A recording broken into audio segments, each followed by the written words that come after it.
I'm Janae Bowens in Washington. President Donald Trump signed an executive order titled Ending Taxpayer Subsidization of Biased Media. It's getting rid of federal funding for NPR and PBS, but critics say the loss of funding will hurt Americans who rely on public media. President Donald Trump signed a controversial executive order on Thursday.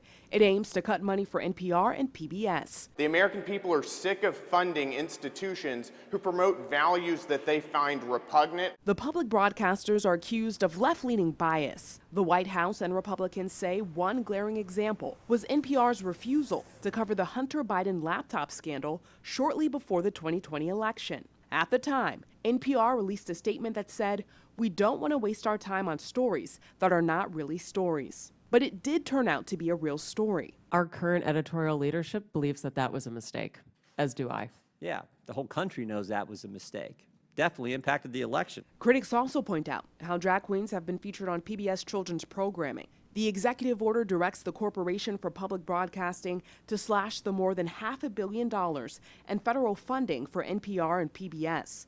Local stations could be hit the hardest, with some at risk of shutting down altogether. In a statement, NPR said, "We will challenge this executive order using all means available."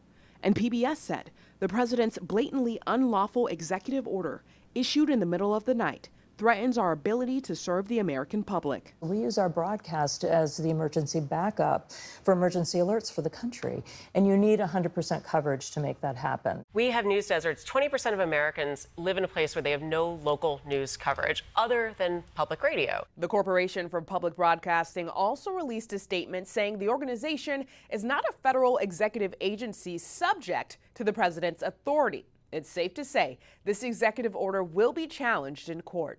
In Washington, I'm Janae Bowens reporting.